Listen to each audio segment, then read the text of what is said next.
B'siyata d'shmai, we're going to learn Shabbos Daf Lamed Daled. We're going to start the Mishnah a third of the way down, Lamed Daled Amud Aleph.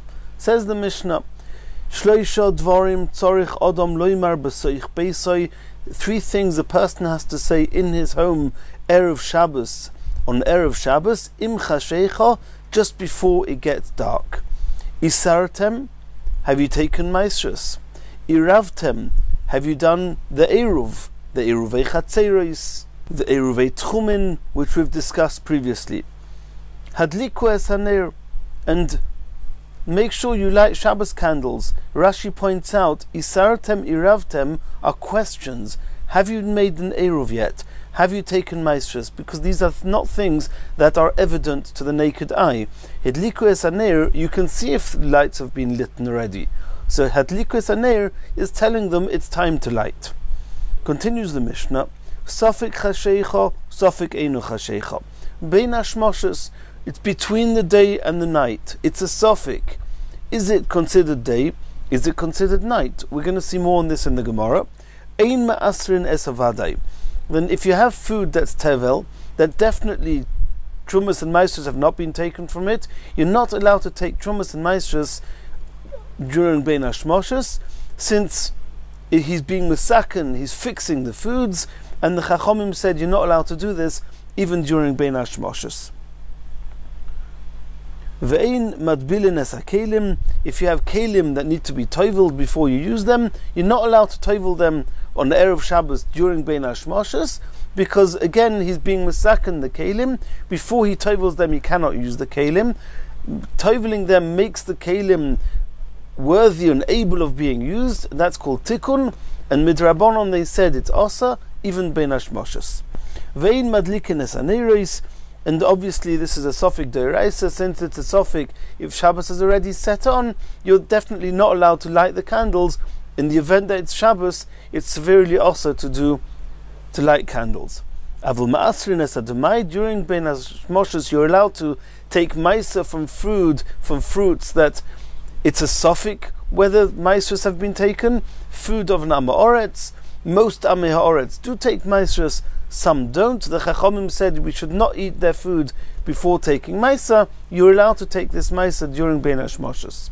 Orvin, and you're allowed to do an Eruv during Bein Hashmoshes, and this obviously contradicts what we saw before, that Iravtem is something that you have to say before the onset of Shabbos. Here we're talking about that even Bein Hashmoshes you're allowed to make an Eruv. The Gemara is going to ask the Kasha.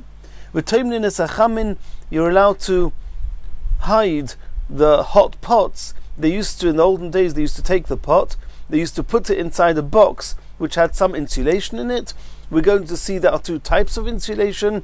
There's a type of insulation that is moisif hevel, that not only it keeps the pot warm, it increases the heat, and then there's a hatmona bedava she'enei moisif hevel, it insulates and tries to preserve the heat that's already there, but does not add more heat. And we're going to see in the Gemara what this is referring to. But toimnin es hachamin, even though on Shabbos you're not allowed to do hatmona, you're not allowed to hide the pots in this insulation, but Bein Hashmoshes you are allowed to. Says the Gemara, Mino hanimili. What's the source that we find that a person should say in his house these three things? Isartem, Iravtem, Edliku es haner. Omer B'Yeshua ben Levi, Omer Kra. There's a pasuk. The pasuk goes as follows: V'yodata ki shalom oholecha. You should know, make sure that there's peace, there's shalom in your home. And this is referring to the candles. We've seen previously in this Masechta already that the Shabbos candles are there to increase the shalom, the peace in the home. Ufokaduta novcha, and you should command in your home, in your house. And this is referring to making an Eruv. V'loi sechta, make sure that you're not going to do an Avera. This is to make sure that the Trumas and Maestros have been taken. Continues the Gemara, Omar Rabbi Bar Huna, Afal gav de Omar Rabbanon shloisha dvarim tzarich odom loimer v'chulu. Even though the Chachomim said a person has to say these things in his house and it has to be made known, and he's going to declare and make a statement, tzarich lemimrinhu b'nichusa. he has to say it gently and calmly, in order that they should receive what he's saying. If he's going to storm in and in a threatening tone say, have you lit the candles, or light the candles, have you taken Maisa, have you made the Eruv, his household are going to be so scared, and they're going to say yes, yes, yes, when in truth they haven't, and it'll end up being a Chilul Shabbos and other Averis. Say it calmly, make them understand that even if they have not yet taken Maisa, it's okay, there's still time to do it. If they have not made the Eruv yet, it's okay, there's still time to do it. Omer Ravashi. Ravashi says, I didn't hear this, what was said in the name of Rabba Bar Rav Huna, that you have to say it gently and calmly. But from logic, I realized myself this is the way to do things. Continues the Gemara. Ha gufa kasha. It seems to be a direct contradiction in the Mishnah. Omrus, first you say shleisha dvarim tzarich adam loymar b'seich be'isay erev Shabbos im chashecha. You have to say all these three things im chashecha before it gets dark, which means before the onset of Ben Hashmoshes. Im chashecha in, only before it gets dark. Safik chashecha, safik einu chashecha, loy. But you should not say these three things, which would seem to mean that you're not allowed to do these three things. Take Maisa, make an Eruv, and light the candles, if it's safik chashecha, safik einu chashecha, if it's Ben Hashmoshes. Tanya, and then afterwards, a few lines later, the Mishnah says, Safik chashecha, safik einu chashecha, ma'ariv. You're allowed to make an Eruv even during Ben Hashmoshes. If you can make the Eruv Ben Hashmoshes, then why should he say B'seich Beisai Samuch Im Chashecha, which means before Ben Hashmoshes, have you made an Eruv? You should not say any of these things. When it says Tzarich Adam Loimar B'seich Beisai Erev Shabbos Im Chashecha, the Mishnah is telling me don't say it too early, because people will think they've got plenty time still and they won't do it. You have to remind them of this in the last minute, and that way in the event that they have not yet done it, they'll do it now. So if Eruv you're allowed to do even Ben Hashmoshes, why would you ask them before Ben Hashmoshes, have you made the Eruv? Simon begufei zimra tzifra bechavola the milsa. This is a simon of a number of answers that the Reb Abba Omer Reb Chia Bar Ashi Omer Rav said. And the first one is begufei, because we just said now, gufa, we asked a question, a contradiction in the Mishnah. So in response to this, gufa, Omer Reb Abba Omer Reb Chia Bar Ashi Omer Rav, lo kasha. It's not a contradiction in the Mishnah. Kan be'eruvei tchumin, kan be'eruvei chatzeris. Eruvei tchumin is a very major type of tikkun, and therefore you have to do it before Ben Hashmoshes. Once Ben Hashmoshes sets in, it's a sofik that it's Shabbos, you're not allowed to do such a big tikkun anymore. But Eruvei Chatzeris, which is just a chumrah, because really it's a Rishus Hayochid, you're allowed to carry there. It's just the Chachomim said that because the Chotza, the yard, belongs to a number of different Rishus Hayochids, you should not carry without making an Eruv. But since it's only a Chumrah, the Tikkun is not so large, and therefore one is allowed to do it during Ben Hashmoshes. Continues the Gemara of Omar Rova. Omru loy shnayim, tzei v'ariv lonu. If two people say to this person, this agent, this shliach, go and place an Eruv for us. Le'echod irev alav mi'b'oid yoim. One of them, he definitely put the Eruv there before Ben Hashmoshes. Ule'echod irev alav Ben Hashmoshes. And the second one, he placed the Eruv for him during Ben Hashmoshes. Zeh she'irev alav mi'b'oid yoim. The person whose Eruv was put there before the onset of Ben Hashmoshes, noichal Eruvoi Ben Hashmoshes. His Eruv got eaten during Ben Hashmoshes. V'zeh she'irev alav Ben Hashmoshes.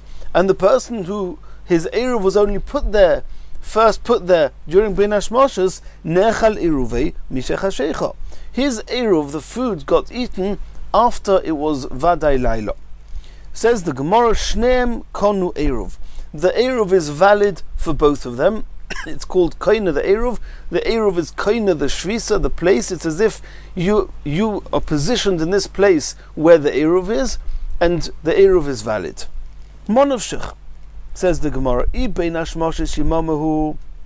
if you assume that Ben Hashmoshes is considered the day, it's still Friday, Basra likni, then the case of the second story where he put it there bein hashmoshes and it got eaten after nightfall, it's okay, because it was put there before Shabbos, and at the moment of the onset of Shabbos, the Eruv was there. Kamo loy likni, but in the first story, where he put it there before Bein Hashmoshes, and the Eruv got eaten during Bein Hashmoshes, if you assume that Bein Hashmoshes is considered day, it's still Friday, then on the onset of Shabbos, the Eruv was gone, it was already eaten, and he wasn't kaina. How can you say he was kaina? V'i Bein Hashmoshes laila, but if you say that Bein Hashmoshes is already considered Shabbos, then Lailahu, then Kamo Likni, the first one, he was kaina because he put it there before Bein Hashmoshes, and it got eaten during Bein Hashmoshes, and Bein Hashmoshes is already Shabbos, which means that in the onset, at the time of transition between Erev Shabbos and Shabbos, the Erev was still there. He was kaina. But Basra loikoni, in the second fellow, where the Erev was only put there Bein Hashmoshes, then it was put there after it was already Shabbos, if you assume that Bein Hashmoshes is Laila. And if the Erev is not there at the onset of Shabbos, it's not a valid Erev. So how can you say that both of these people, they were kaina and the Eruv is valid? It's a contradiction. If Bein Hashmoshes is day, or is Bein Hashmoshes night? But it cannot be both. How can they both be Yetzer? Says the Gemara, Bein Hashmoshes Sveikahu, the truth is, the concept of Bein Hashmoshes is a suffix Yom, suffix Laila, Sveika D'Rabbanan L'Kula. And since this Eruv, whether it was there on time or not, is a din d'Rabbanan, and we know in all d'Rabbanans, suffix d'Rabbanan, l'kula, you can be lenient. And even though we said before that Eruvei Tchumin is more stringent than Eruvei Chatzeres, and therefore you're not allowed to make an Eruv Tchumin during Bein Hashmoshes, but that's only l'katchila. Since Eruvei Tchumin is only d'Rabbanan, therefore, b'di'eved, you're allowed to make, if you make an Eruv during Bein Hashmoshes, it's a valid Eruv Tchumin. That's how Tosfos explains this. Continues the Gemara. V'omar Rava, mipnei ma omru ein toimnin b'davar she'einoi moisef hevel mishechashecha. Why do they say that you're not allowed to hide a pot, a heated up pot, in some insulation with a davar she'einoi moisef hevel, a type of insulation that will retain the heat but will not add to the heat, and you're only allowed to do that, but the Mishnah says that you're ma'orvin v'toimnin esachamin, that's Bein Hashmoshes. During Bein Hashmoshes, you can put the pot and submerge the pot in this insulation, but that's only Bein Hashmoshes. Once Shabbos has set in and it's Laila, you're not allowed to put it in, even into a davar she'eino moisef hevel. Regarding insulation in a davar ha-moisef hevel, we'll soon see that's also even Bein Hashmoshes. So, that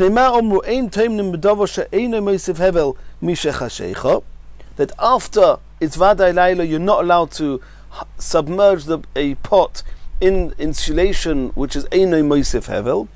Says the Gemara, Gzeira, Moshe Yaratiach, when you put this pot and you're coming to submerge it and to keep it warm, you might suddenly realize that the pot has already cooled down, and there's no point putting it into insulation if it's not hot anymore. So you may come to reboil it and heat it up, and that's severely also on Shabbos. And therefore they said you're not allowed to put a pot into any insulation, even if it's Einoi Moisef Hevel. It does not increase the heat after after Shabbos, once Shabbos has come in. If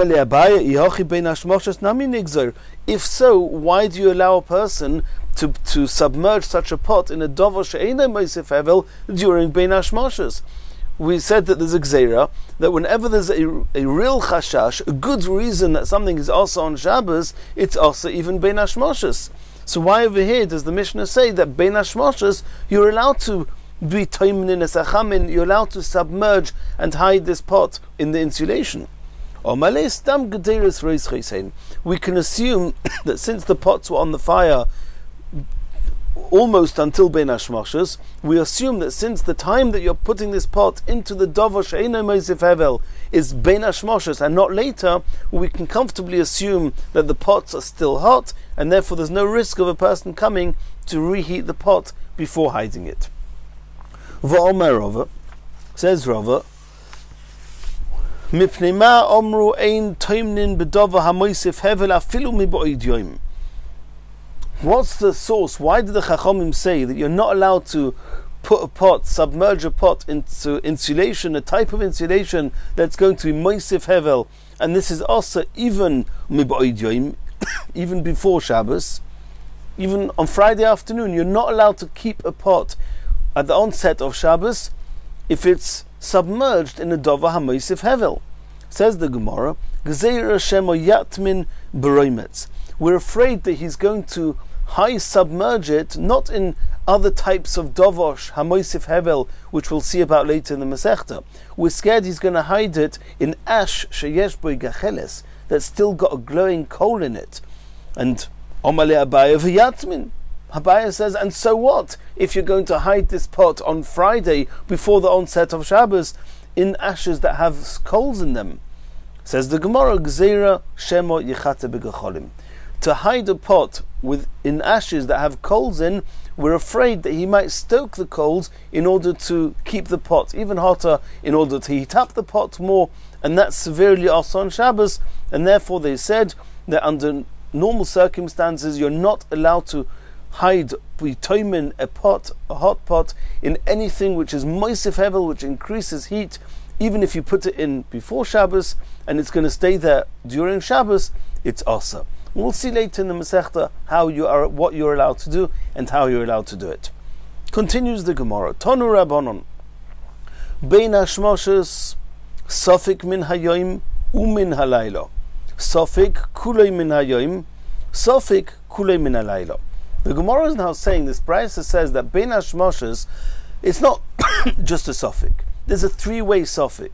It could be the whole Bein Hashmoshes is considered day. It could be the whole Bein Hashmoshes is considered night. And it could be that Bein Hashmoshes is split up, that the first part of it, however long that part might be, we don't know, it's a Sofik, but part of it is still day, and part of it is night. That is the status of Bein Hashmoshes. So the Gemara says, Matilin oisoi lechoimer shnei yomim. We give it the Sofik that Bein Hashmoshes could be Friday and could be Shabbos, and it could be both.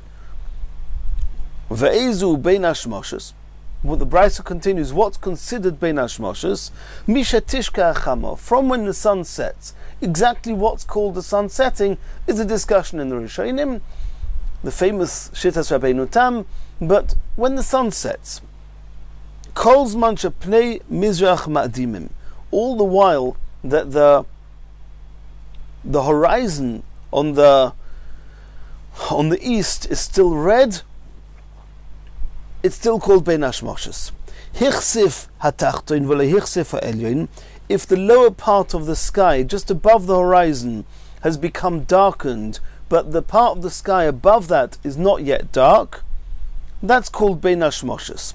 Hichsif ha'elyon v'hishve letachtoin, if the upper part of the sky has also become darkened like the lower part, zehu laila, then it's vadai laila. Divi Rabbi Yehuda. That's the opinion of Rabbi Yehuda, that Bein Hashmoshes is until hichsif tachtoin v'lo hichsif elyon. Rabbi Nechemya argues and says, Kedei shihalich odom mishatishka achamo chetzi mil. Bein Hashmoshes is exactly the amount of time it takes for a person to walk half a mil from Shkias Achamo, whenever that is, half a mil, then it's Laila. Nothing to do with how dark or light the different levels of the sky are. Rabbi Yossi says, Bein Hashmoshes k'heref ayin. Whatever's called Bein Hashmoshes, with the blink of an eye, it's called Laila. It means Bein Hashmoshes is just a blink of an eyelid. Zeh nichnas v'zeh yetze. It's just a transition. Friday finishes, Shabbos sets on. There's not a lot of time in between them. It's so little amount of time, it's not possible to determine that fraction of a moment. Omar says the Gemara, Matilin oisoi lechoimer shnei yomim. We give Bein Hashmoshes a chumrah of being called 2 days. It's called Friday and it's called Shabbos. Or for that matter, any Bein Hashmoshes of any day, it's called both days. Lemay hilchasa. when would that be relevant? When would this be a chumrah so that it's considered that for 2 days?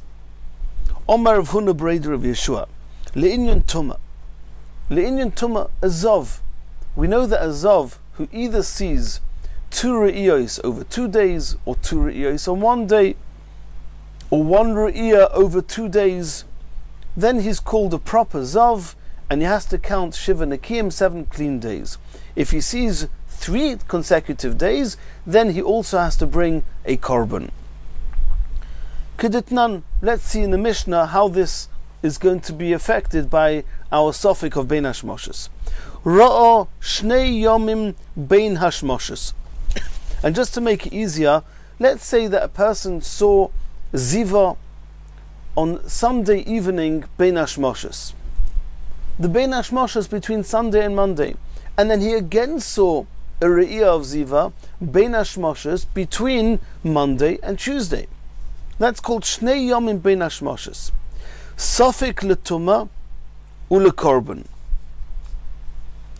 Ra'ah Yom Echad Bein Hashmoshes Safik L'Tuma. But if he only saw once Bein Hashmoshes, only on Sunday evening, between Sunday and Monday, he saw a Re'iyah Bein Hashmoshes, then it's a Safik L'Tuma. It's a suffix whether he's Tuma and he has to count Shiva Nikiyim. And the explanation of this is very straightforward.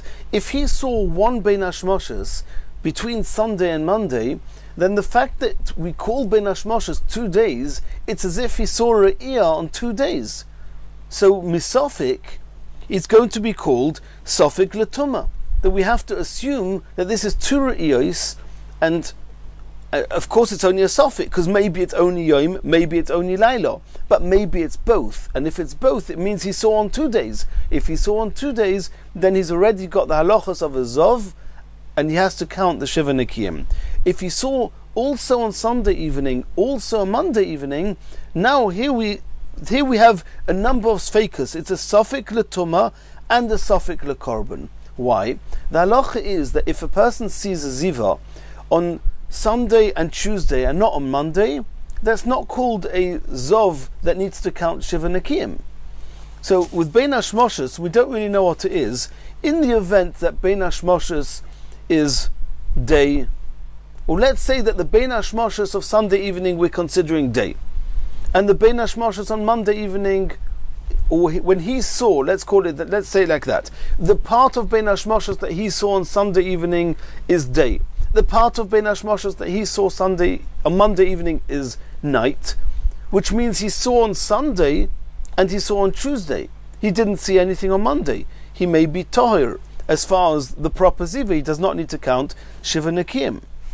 However, if the Bein Hashmoshes on Sunday evening is considered day, and the Bein Hashmoshes on Monday evening is also considered day, that means he saw on Sunday and on Monday. He has to count Shiva Nekiyim, but he does not need to bring a korban.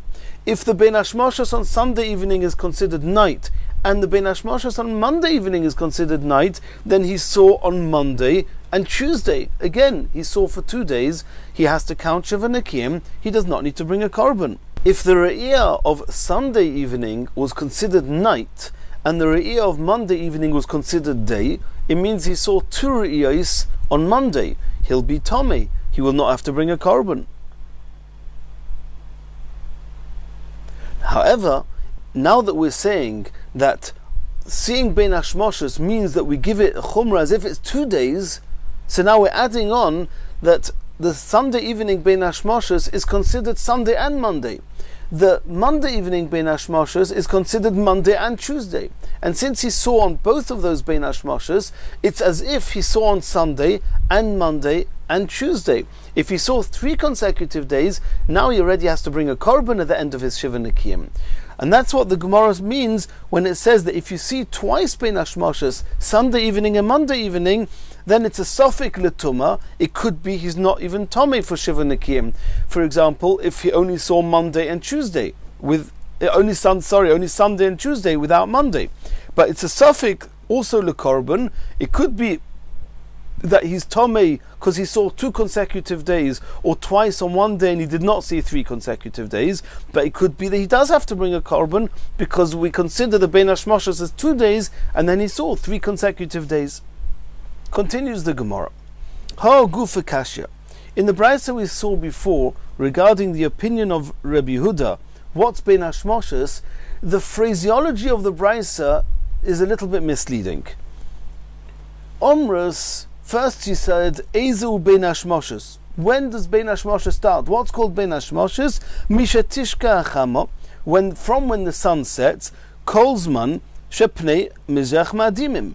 All the while that the horizon on the east is still reddened. But you can deduce from there that hichsif hatachtoin v'lo hichsif ha'elyoin, if even just the lower part of the sky has become darkened, it's not Bein Hashmashos anymore. It's Laila. Lailahu. V'hodetona, and immediately after that you said hichsif hatachtoin v'lo hichsif ha'elyoin, if just the lower part of the sky became darkened, Bein Hashmashos, that's called Bein Hashmashos. So how can you say you start from Shkias Achamo is Bein Hashmashos until when? You said 2 points. You said the point of Kolzman Shepnei Mizrach Ma'adimin, and then you mentioned the point of Hichsif HaTachton V'Leichsif HaElyon.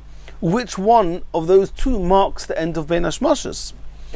So there's 2 opinions in the Gemara. Omar Rabbi Bar, Omar of Yehuda, Omar Shmuel.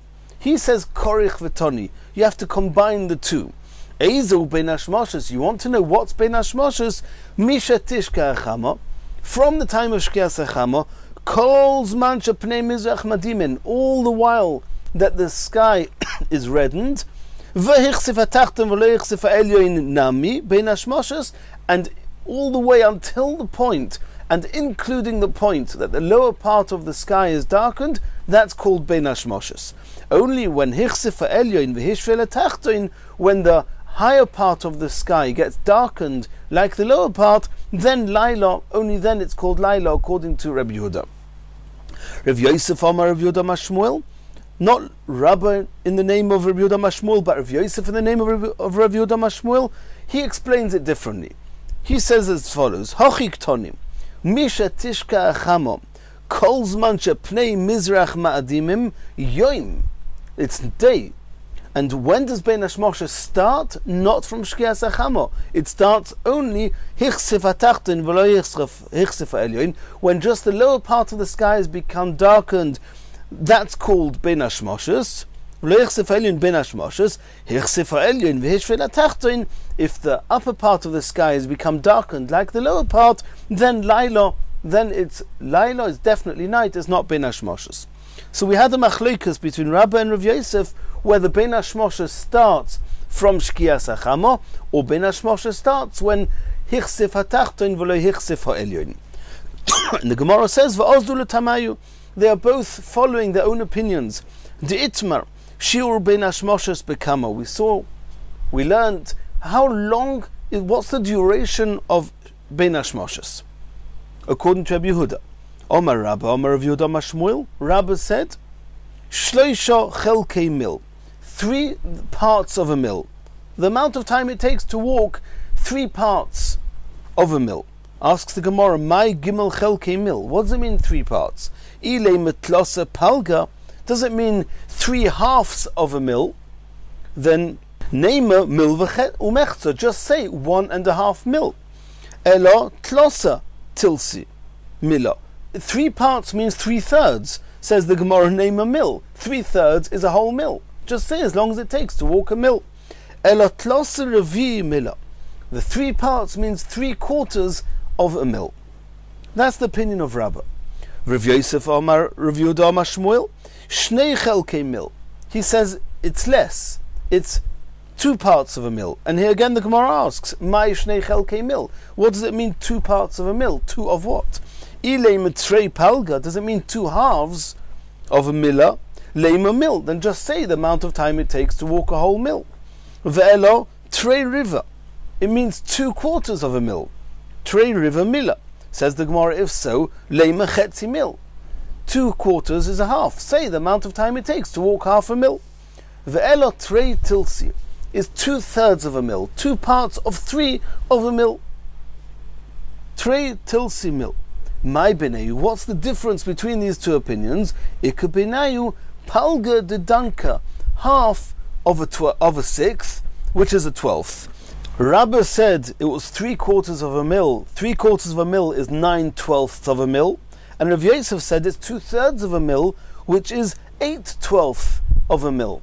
Which means that Rabbah's ben hashmashas is a 1/12 of a mil longer than that of Rav Yosef. And that 1/12 of a mil is the amount of time that it takes between Mishatishka Achama and Hichsif Tachton v'le Hichsif Elyon. According to Rabbah, that ben hashmashas starts already from Shkias Achama. Ben hashmashas is 9/12, is 3/4. According to Rav Yosef, that it starts only when Hichsif HaTachton, it's only 8/12, it's only 2/3 of a mil. And in the next shir we're going to continue from here.